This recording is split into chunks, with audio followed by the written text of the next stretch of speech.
Normally, when you head to a lake, you're planning on doing some boating, right? Well, today on At Your Leisure, we've purposely left the boat behind so we can experience Starvation Reservoir in an entirely different way. I'm Stephen Heumann. Join Jill and Darren as they find out what your family can discover when you head to the lesser-known campsites of this amazing area. Then come with me as I hit the trails and find even more excitement here at Starvation. Lastly, Malia Stringham returns to AYL with a look at the Bears Ears controversy and how it could affect recreation in Utah.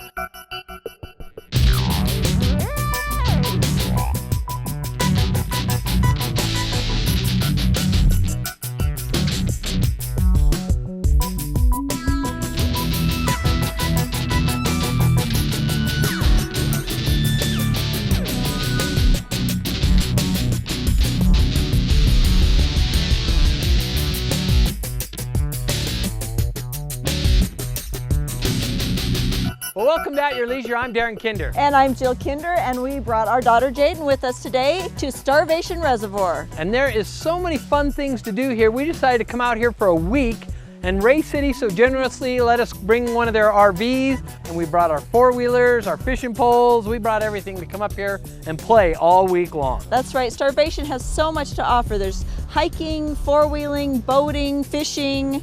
What There's else? even an archery park up here. Awesome. Let's go talk to some of the experts and see what else they can offer.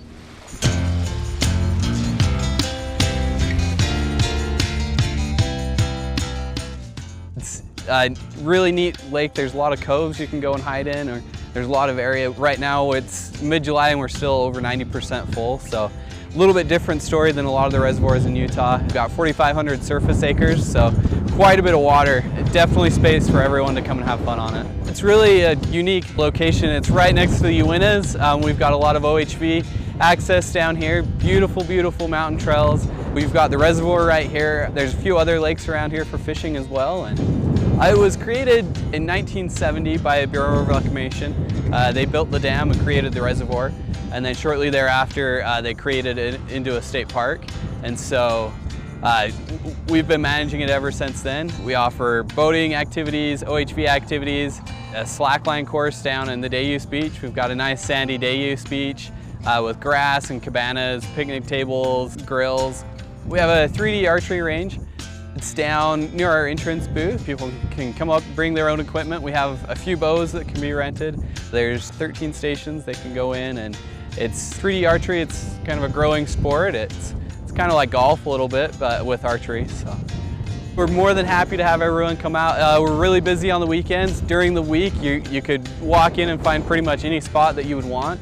Make some reservations if you're planning on coming out on the weekend because we're really full, but we would welcome anyone to come out.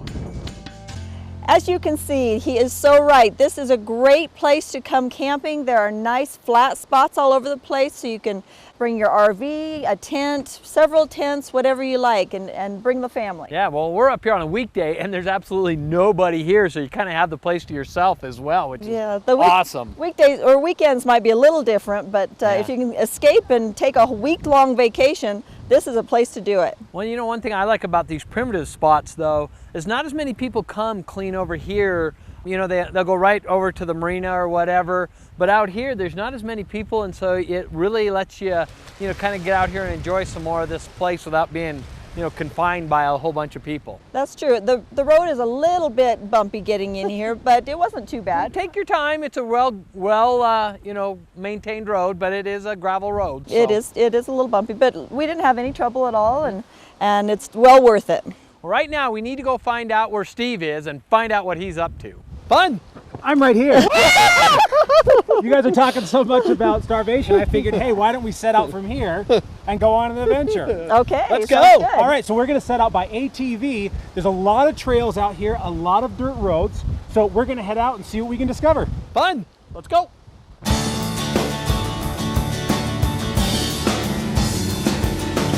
Whenever you have a destination that mixes water adventure with trail access, you're in for a fun trip.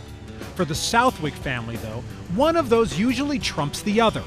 As longtime boaters, Keith and Martha have taken their kids to almost every lake in the state, including Starvation, for skiing, wakeboarding, tubing, you name it. This time, things are a little different.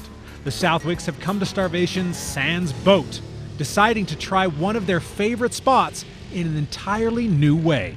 This is actually the first time we've ever come down and stayed by the lake, near the lake, primitive camping. And so this has been a lot different experience. I've really enjoyed this trip. It's been really fun being on the ATVs. Sometimes it gets so windy that you can't go out in the boat, and the kids just kind of get tired of being in the water for that many days.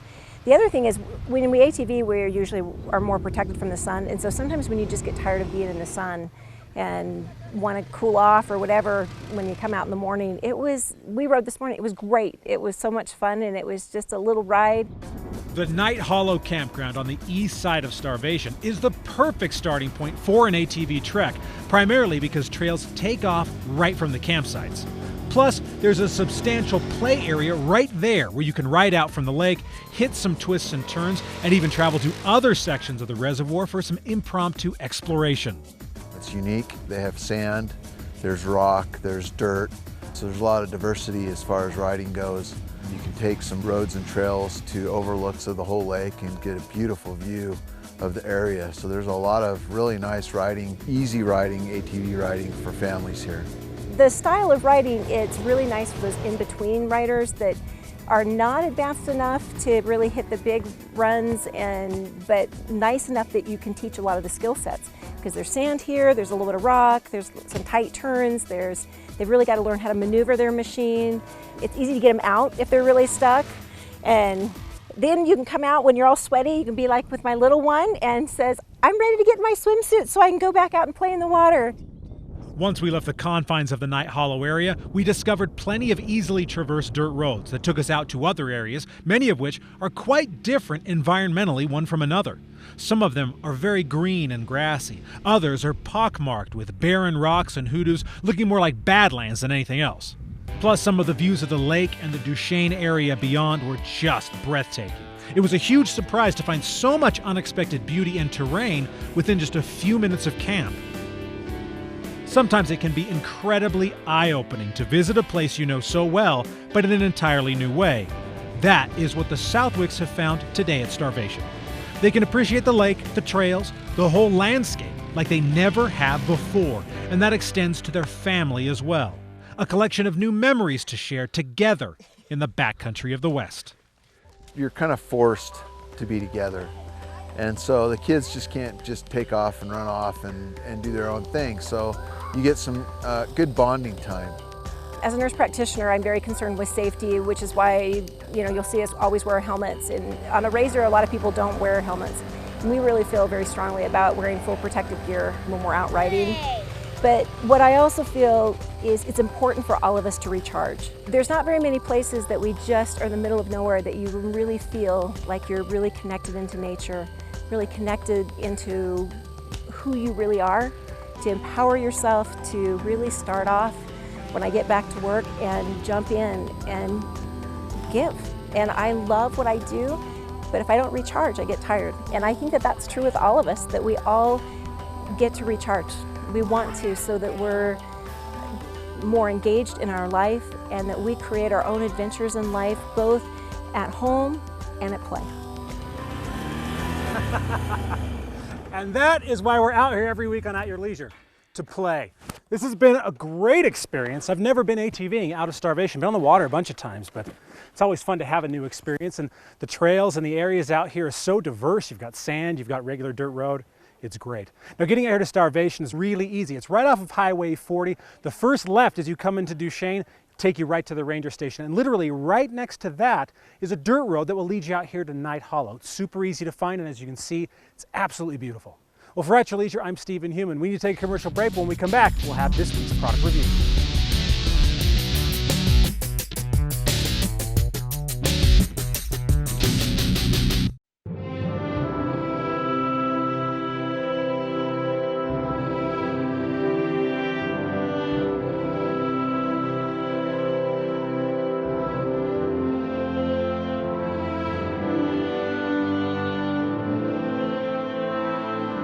In a place that is beyond words, there is nothing to be said, except take your time in Bryce Canyon country.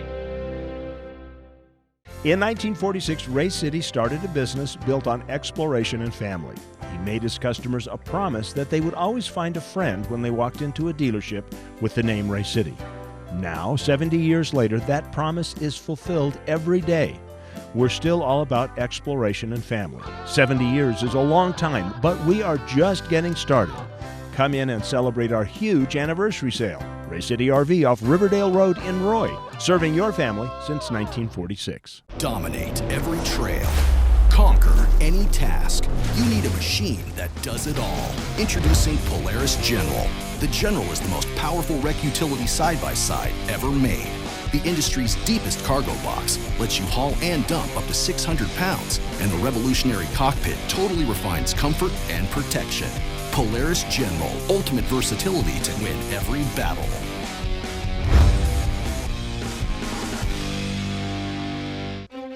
The Utah Farm Bureau has always been there to fight for the needs of its members, with discount programs on items ranging from vehicles and ATVs to health and wellness.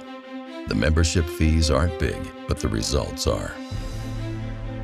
We've been around since 1916, and we're not leaving anytime soon. Utah Farm Bureau. We work for those who work to feed the world.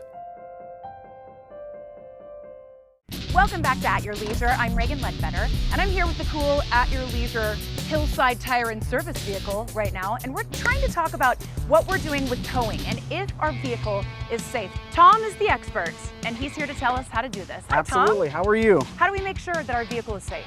Just drive it. Good idea.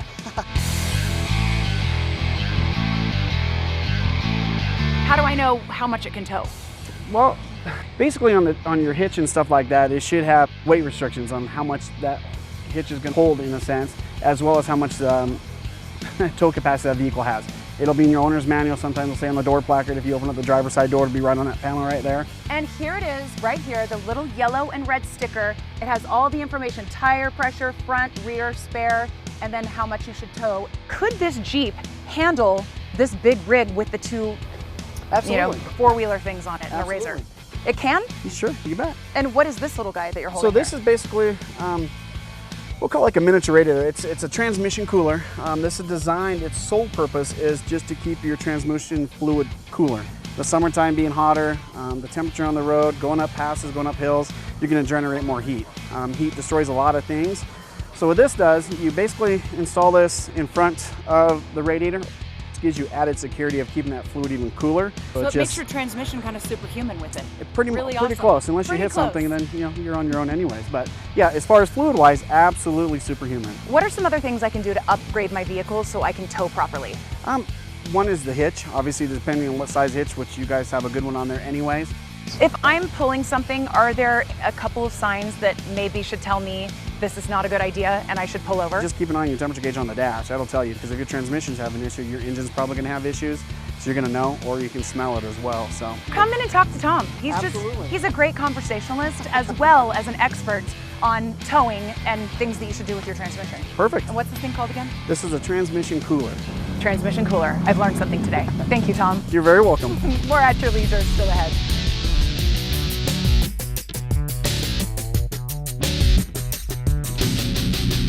It's out there. Something is definitely out there. Whatever it is, it's big.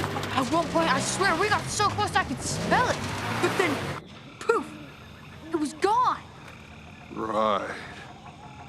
It exists. The new Honda Pioneer 1000 with a best-in-class engine and 6-speed fully automatic dual-clutch transmission. Pioneer 1000 from Honda.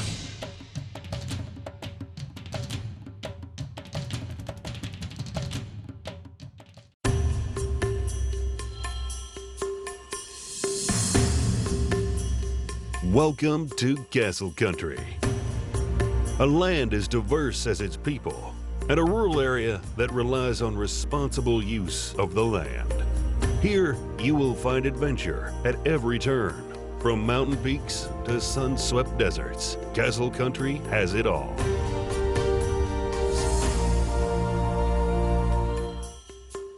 What a great time to get out and ride the ATV and UTV. Summertime's here. However, some of the key things that one can do in order to prevent an accident or an injury on these is to know your machine. Sometimes when you're on an ATV, you have the ability to shift your weight and move around. On a UTV, you're somewhat restricted. Do a couple of things. Read your owner's manual, take an education course, and become familiar with your machine and start slowly. Utah State Parks, adventures for everyone.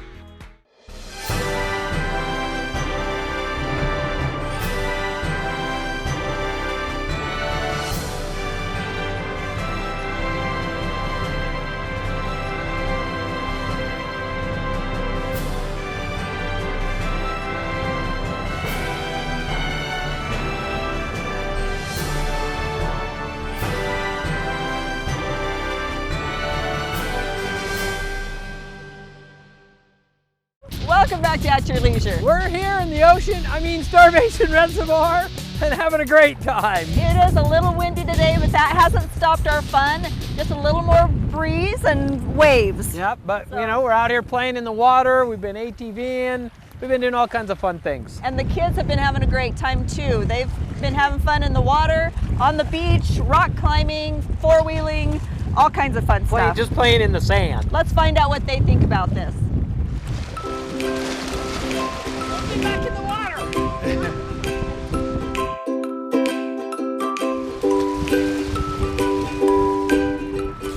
It's just like being out here and like just enjoying all the like colors around us, and just doing that is really like fun. You get to go around and have adventures and find things that you wouldn't find anywhere else. We climbed rocks, we started to swim, and my dad taught me how to swim. My dad's a big like jokester, so he'll like throw me in the water and stuff, and it's really fun. Darren's driving was crazy. ATVing was a lot of fun and really awesome because my dad went fast when he was driving, and we went on bumpy roads. There's just like lots of little trails that you can go through, and like lots of like sand that you can swirl around in and kick it up. I enjoy that when we go on family vacations like this, that we get to relax and we can have fun together. I'd probably rather come to a destination like this because there's a lot more things that you can do, and there's just so many possibilities. I would say that if you want to have fun, but you don't want to spend too much money, just come over here and set up a little campground and have a fire and cook s'mores and stuff with your family. Well, make sure when you come out here, you bring everything you need, your chairs, your sunscreen, all of that kind of stuff, because there isn't much out here. There are some toilets and whatnot here, but that's about it. We forgot quite a few things like dish soap and a fire starter, lighter. We're not much Boy Scouts, so I don't know what we do, but we seem to manage through it. We did, and the nice thing is we're not that far from Duchesne, only about 4 miles down the road. So you can hop into town and go to the convenience store or the grocery store. Both of those are great, and you can get almost anything you need. Yep. But right now we need to get to our trailhead adventure, brought to you by RockyMountainATVMC.com.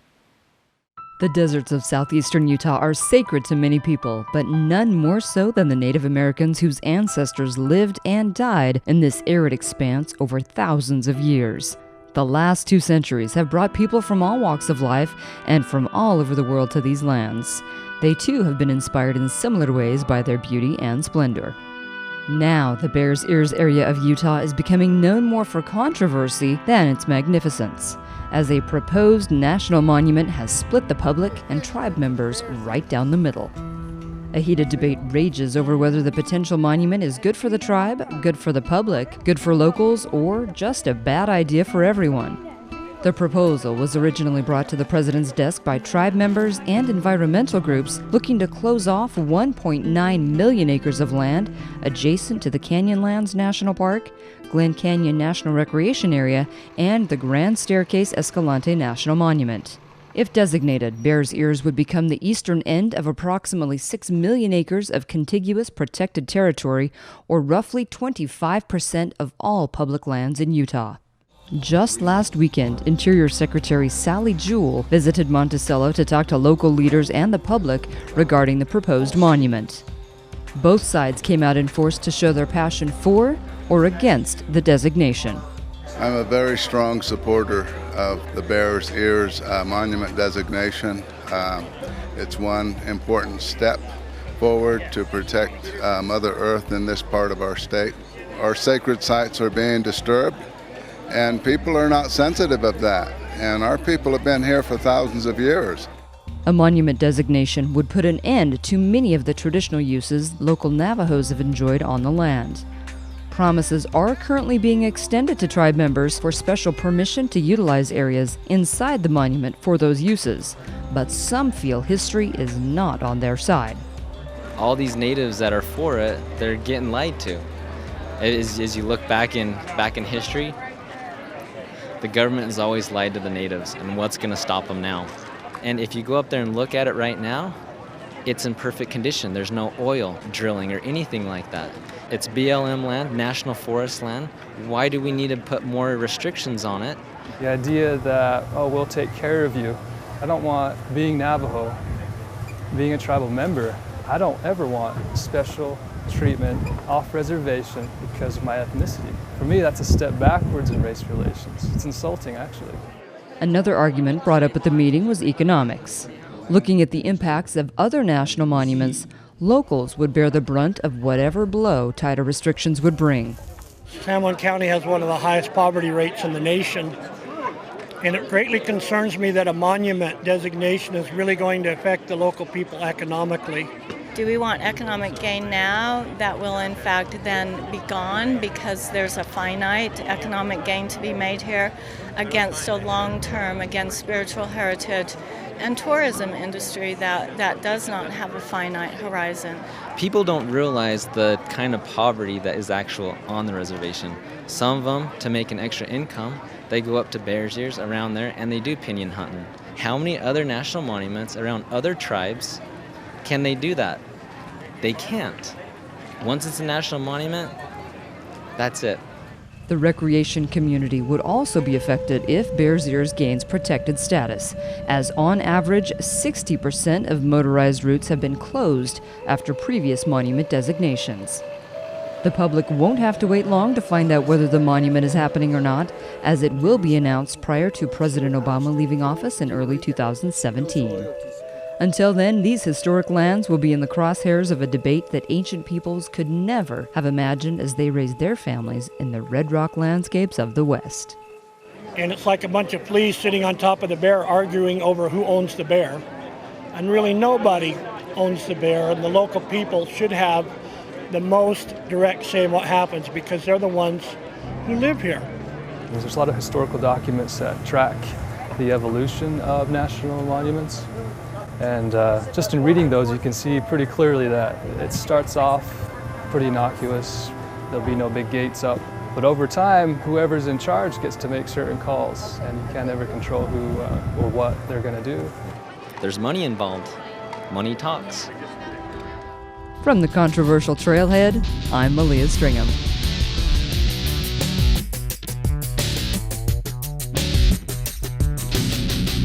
When the road takes you farther than you knew possible, when the world is more beautiful than you've ever seen, when home is more comfortable than it should be, this is when you know you're in Kane County.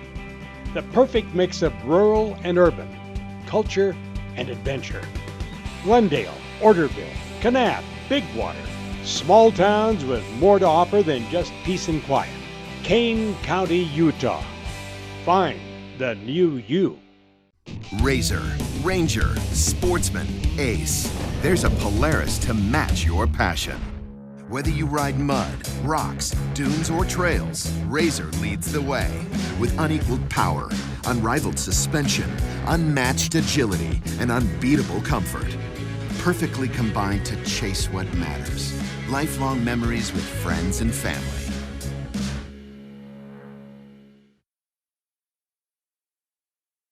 There's There's a little place on a Utah map where I was raised, where my heart's at, where the sagebrush grows wild and high, and the stars come out at night.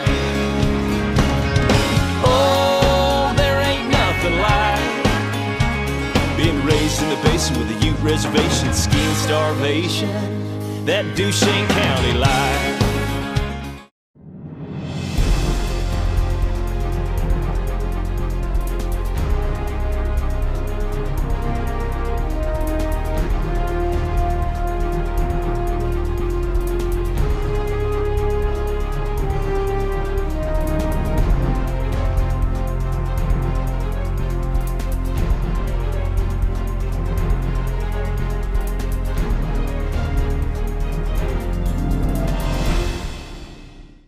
Welcome back to At Your Leisure. We've had just an absolutely fantastic day here at Starvation. This is such a beautiful lake, and you know, there's a lot of different amenities around here, whether you want, you know, really fancy campgrounds, they have those with electric and power and all that, or they have the primitive places like we are out here. Yep. Or town is really close, so you can go into town and get a hotel room and really be fancy. Yeah, but if you're looking for an excuse to come out here, August 4th through 6th, they're going to have the UBIC. You know, that's a carnival, it's a fair, it's deep fried food everywhere. I mean, it's just great fun to come out and enjoy these kind of things. I'm sure they'll be deep fried something. But if you don't know what UBIC means, it's Uinta Basin in Celebration, and it's August 4th through 6th, so come out and celebrate. It'll be a great time. We also have a couple more events to talk about and our contest winner, so check it out. Well, before we get to our sticker winner, we want to tell you about the Tooele County Fair, which is also going on August 4th, 5th, and 6th. So you can enjoy UBIC and then head to Tooele as well that weekend. Now, our AYL winner is Joel Stewart. He sent us this unfortunate ATV shot, but there is an AYL sticker on that ATV. So call us this week because we're about to make you getting stuck worth your while with a vacation to Lizzie and Charlie's in Marysville. 801-947-8888. Get your AYL stickers, folks. Now let's take a look at the next episode of At Your Leisure. Hey everybody, Chad Booth here. Next week we're hitting the trail as we discover one area that is famous for its snowmobiling terrain, but also becomes the perfect playground for OHVs as the summer heats up. We'll tell you where it is. From there, Darren Kinder will take out a new machine that will be sure to get you excited to go exploring. Very heavy steel. Well, next week's show looks like a lot of fun, but we've had a great time out here on our Raycation. Raycation? Yeah. Did you make that up? Well, of course, I have to make things up. But no, we're out here with the Ray City RV, and we're having a great time at Utah State Parks. And there are 43 of these throughout the state, and they're all have something unique to offer, so you got to get out and see most of them. It is amazing. Utah has so many state parks, and they're all just a great adventure. You really need to get out and try some of them. Well, there is a lot of adventure out here in Duchesne County. I mean, we've seen some caves out here. We've seen all kinds of cool little things. You know, I know a lot of people in Salt Lake think it's just sagebrush, but there's a lot of fun things out here to do. It really is beautiful, and we've had a great time on this adventure, but unfortunately, this one's over. Yep, so just remember to get out and create your own adventure at your leisure. There's Steve's famous breakfast burritos. Woo! They so good. Welcome back to At Your Leisure. I forgot what I was supposed to We're say. here at Starvation. Hi, I'm Chad Booth from At Your Leisure. I hope you just enjoyed the YouTube video that you just watched. Now, remember, we come up with new videos like this every single week, so you might want to subscribe to our YouTube channel so you never miss a single story that we have out. Now, you can also share us with all of your friends on social media. Here's how to do it right here. And that way, they can have fun too. If you want detailed information, we of course have our website, AYLTV.com, and from there you can find out which television stations we broadcast on, so you never have to spend a day without your fix of family-oriented outdoor recreation adventure. Plus, don't forget we have really cool contests.